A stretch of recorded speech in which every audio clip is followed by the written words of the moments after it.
Welcome back to another video, and if you're new to the channel, thanks for joining. If you don't know, my name is Zach.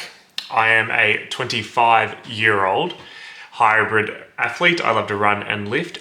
Now this episode is going to be a little bit of a different one, not as much action or jam-packed with super entertaining things, but it's going to be the most important one, and I thought a really good one to share, and that's going to be the 5 core pillars I have used and will continue to use when it comes to recovery. I'm going to take you through my Sunday where I'll share all 5 and hopefully give you some value on how you can stay in the game longer through implementing some of these, if not all of them if you can. So let's get into the video. We'll cut to the Sunday morning.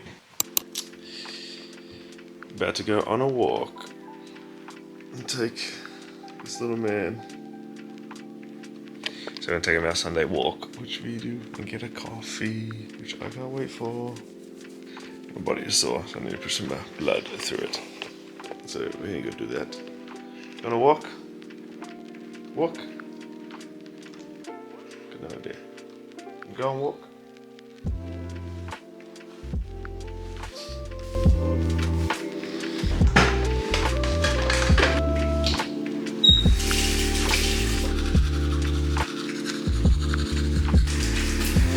Now I'm going to show you what I have every morning.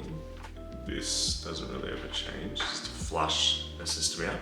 Flush your body. You're just sleeping all night and you're dehydrated when you wake up first thing. So you should have water every time when you wake up. But to make it even better and to control all your body levels throughout the day, this is what you should start with. And I'll show you how. It's very simple. Water. Sorry if I don't sound enthusiastic, I did just wake up. Water, which is right here. 500 ml lemon. I'll show you. And you grab salt. Creatine, monohydrate. If you don't know, creatine is the most researched supplement on the planet and helps with recovery, strength, brain function. You can look it up, research it as much as you want because there's that many studies and it does everything you need. You should take it. I take as well. It says take 5 grams a day. I don't know any side effects from taking this for about 5 years, and I take usually 7.5, so which is one of these is 5 and I do 1.5 a day. So the bigger that 5 gram rule can't be correct for everyone because you're all different sizes and weights, do different amount of work. So 2 fish oil, 1 vitamin D, and I'll have this every morning. Sets the system up for my body, feel good, dehydrates, need water, lemon, salt. You can even research this why you should have these, not just go off me. Vitamin D, as everyone can take vitamin D, and fish oil because I don't eat enough fish in my diet, so fish oil helps with inflammation, helps with brain, and bon appetit. The mission today is to try and bring you on a raw day of my life for recovery on a rest day, and why it's important. We better go get ready for our walk, so we'll go do that because we do that every Sunday. Morning movement, that's the first step of my 5 pillars of recovery. And that's daily activity. So we're going to get on that with my partner and take Vinny for a walk and get a coffee.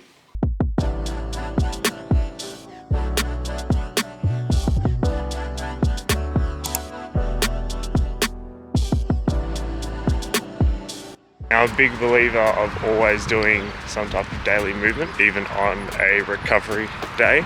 Now that doesn't mean what active recovery does not mean going for a light run for me. It's more just walking, getting blood flowing. A light bike you could do, or sometimes a light swim. Mostly just walking, I do. Unless you have a really big running base where running, you could do a zone 1 active recovery run, but I don't have that. Maybe more some crazy athletes out there could. But for everyone else, really more just walking. My rule of thumb is always, if you finish it, you should feel better than when you started. A walk, a ride, anything like that. Even a little pump in the gym sometimes can help. Have to get a coffee now, we'll check in. Can't wait. Also, we normally go to a different coffee spot and walk, but Edwards, Pravador, which normally I don't love their coffee, but we'll see how we go. Hopefully it's good.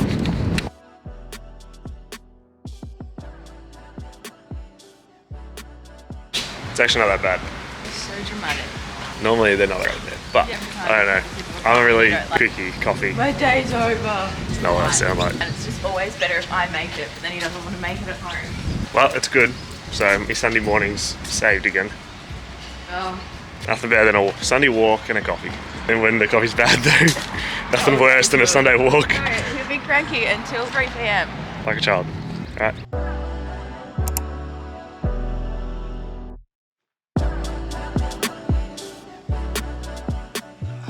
My second pillar for recovery, which is mobility, stretching and foam rolling. When you're a hybrid, running does such a breakdown in your body and makes your muscles very tight. And I've had every injury under the sun with patella pain, Achilles tendonitis, shin splints, back pain, all from tight muscles and imbalances in my body, mainly legs and hips, and that's mostly just from running. I have had elbow tendonitis and shoulder tendinopathy, or AC joint pain, but that's more from just heavy lifting, but mostly patella pain, which I've had in both legs now and currently dealing with the left one at the moment. And it's due to when I increase mileage or increase work without keeping foam rolling and mobility up to date. If you want to be a successful person in running and lifting and you want to stay in the game, which is the only way you're going to get better at anything, it's not how much you can do in 1 week, it's how much you can do over 6 months. And the only thing that's going to allow you to do 6 months of training is mobility. So I'll take you through foam roll first, a little bit. Mainly going to for patella pain, Vinny.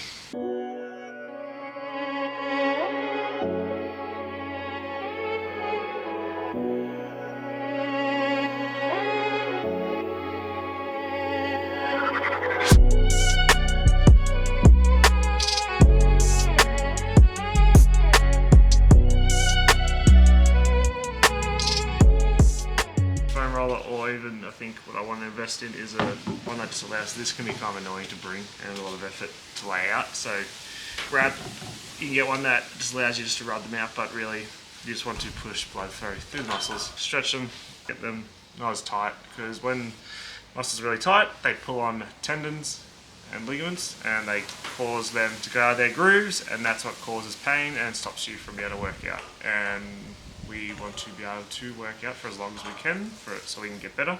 Now we're going to move into some mobility.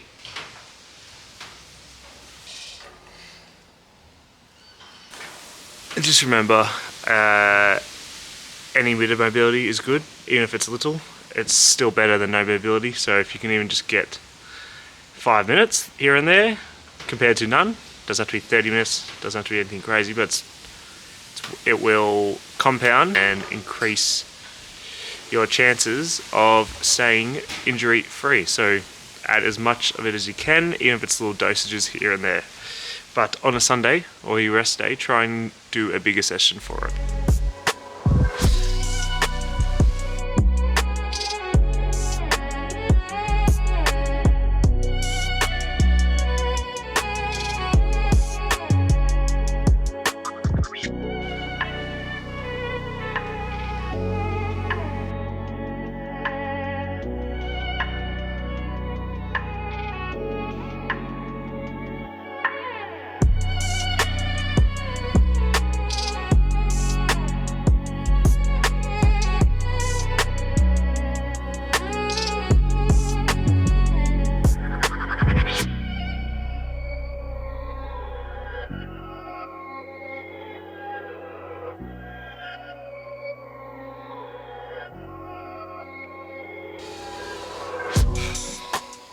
So that's pretty much it. Like fitness compounds. Every run you do, every lift you do, it compounds, and no exercise, no session just goes to waste. It all does accumulate. So does all the stress that you put on your body and all the tightness, it accumulates as well. Unlike fitness, where it'll pay off with being fitter, it will just pay off with an injury. Definitely get your mobility in. Like I said, 5 minutes here and there is better than nothing. Very important, don't skip it. Start with some morning walk, then get mobility in, always. That's how I do it. Next, we'll take you through the third one, which is going to be, it's lunchtime, and that's talking about nutrition on your recovery day.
nutrition, third pillar, it doesn't really change. It doesn't mean on a recovery day we eat any less. That was lunch, done, you just saw. Just tucked into that, one of my favourite meals. It was 3 whole eggs boiled on a bagel thin. I change this up sometimes with either the bagel thin or rice cakes, or some sourdough or bread thins, any of those depending on the type of day, depending on the carbs I want, or if I'm watching the calories, if I'm looking to lose body fat or put some on, or had a hard training day.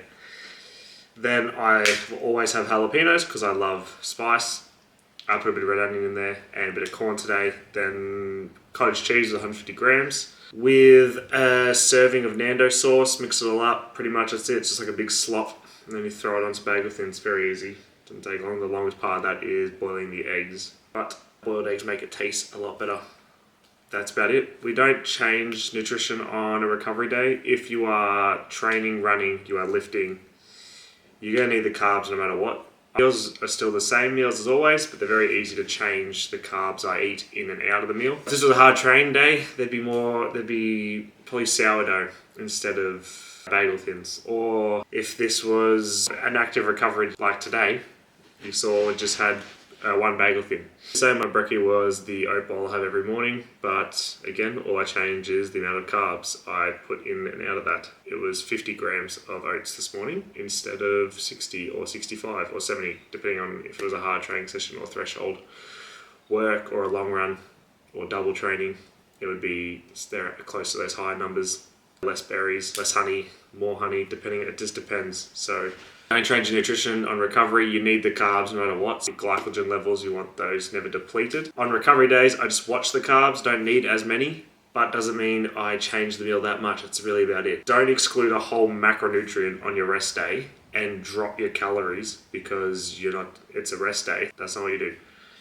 Still have your carbs, just controlled amount, normal amount, and you still eat. I eat at maintenance. If you're trying to lose body weight, maybe you can, on these days you can go under, but if you're really someone who's running lifting, you let that almost do the work for you in dropping body fat, not the calories, because that's how you're going to get injured due to the high demand you're putting on your body.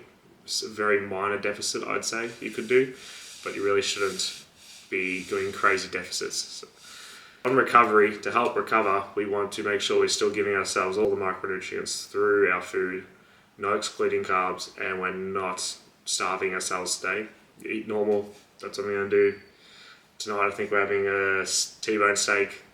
I probably won't have much carbs with it just because I didn't train, and I normally wouldn't anyways. Just a bit of steak, probably a bit more high fat. Probably some eggs or avo, and maybe some fruit if we want some carbs. And then we'll have a bowl later tonight, which again, take the carbs out. That's pretty much it. You don't overcomplicate it.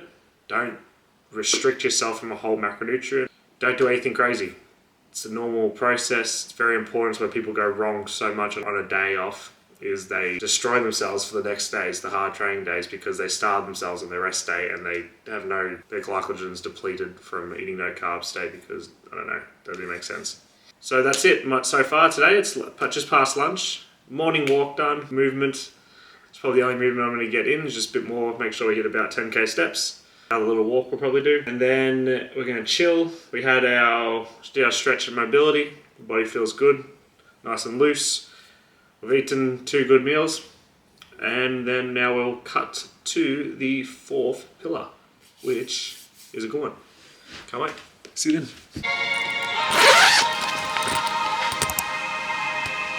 I don't even know if I'm going to use this. It's shot on the iPhone because I don't want to bring the camera in here.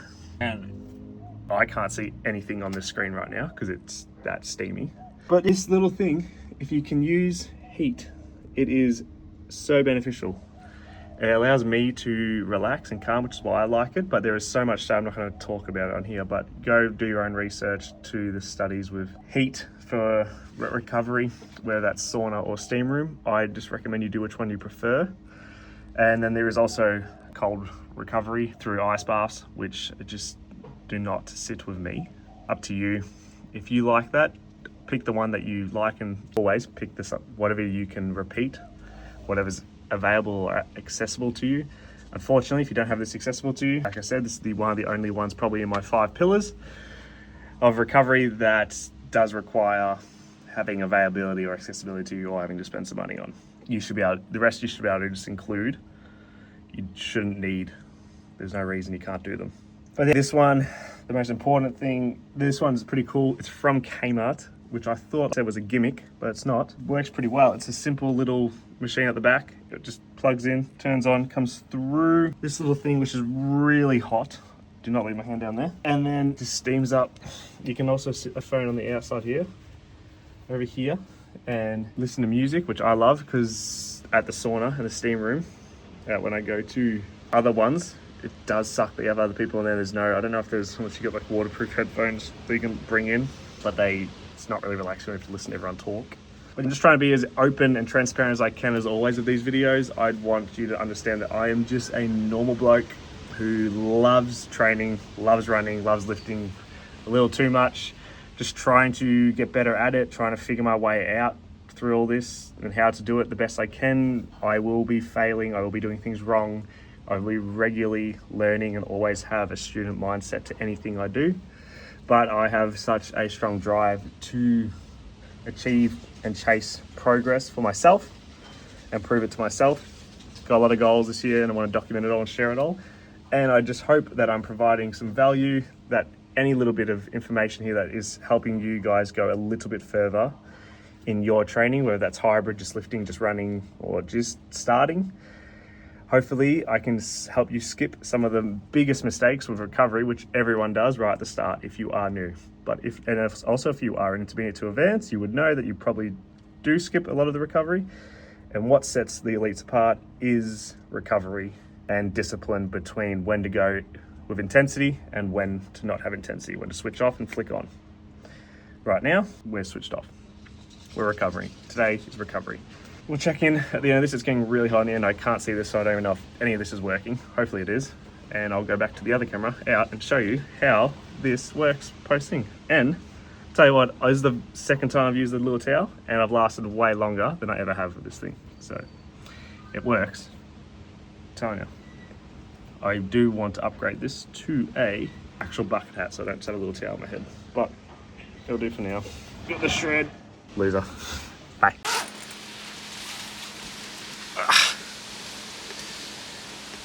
And that concludes. It's actually made so much easier. Like so much easier. I want to get a bucket hat because this looks stupid. But fourth one, which is sauna, heat, exposure for some recovery.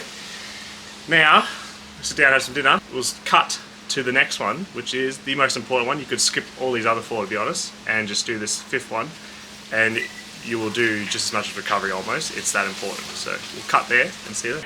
It is going to be sleep, which you can't really tell. I don't know what time it is actually. I think it's 8 o'clock. It's very bright still here, so you can see. Sort of brush the teeth and get into bed. But sleep is the most important recovery you could do. All of them. You could skip anything else and just get your sleep dialed in, and that's all your recovery. It's the reason Whoop exists. Is the reason all those scores are so important. Athletes, I think, try and get around. Some do 10 hours, ones that got nothing else to do. And I think there's a famous thing that Cristiano Ronaldo even does, 2-hour naps during the day so you can have extra sleep. It's legit how your brain gets better, it's how everything grows. There are some little hacks you can do, obviously, to improve your sleep. Things that you can try eating within at least 2 hours before bed. So your last meal, last dessert should be 2 hours before you sleep, so it's digested properly and you don't have to worry, your body doesn't have to break it down while you sleep. It means you'll have a better sleep, because there is laying in bed with your eyes closed and actually being asleep in bed for a certain amount of time. There's a difference. Same with water. Try not to have too much water before bed, otherwise you will probably have to get up and it will just disrupt your sleep. The other things are, you can take magnesium if it helps you sleep as well. If you don't want to take a pill, there's also magnesium spray. It's another type of stuff you can use. The other thing is trying to be wind down time, so try and be off your phone, TV, or before bed, at least an hour to start winding down so you can go to sleep. There's also blue light glasses if you really want to be on your phone before then. You could look at investing, but that does help. Try and read. It's something I do. I've been bad at it recently, to be honest on you. I have not been reading, but reading in bed makes me tired. I get about a chapter in and then sleep. not much left in me. And if you can dial in your sleep, you'll be very surprised how much more training you can handle. It's like a lot of everything your body does during the day. All that stimulus gets worked on at night. Your body is recovering and preparing and growing and adapting. It is very important, if you want to take your training serious, you get your sleep under control. I don't reckon you would know a single athlete who is performing at a high level. If you ask them how their sleep is going currently, if they're destroying it, if they said, no, I'm not getting much sleep. It's just sleep is detrimental to your training. Get it in, get it done. That's pretty much going to bring us to the end of this one. Hope you enjoyed it. I will see you in the next. Appreciate everyone for all the support who's watching. That means a lot. Let us know if there's anything else you would like to see. I hope there was some value you took from the video today that helps you get a bit closer to your goals. I found this one, obviously, to me it seems boring because this side of things for training seems boring to me, but I hope I kept you entertained. Just me talking to you through this camera. We'll get this one uploaded. The next one is going to be a banger, so stay tuned for the next video, and we will see you in the next one. Bye.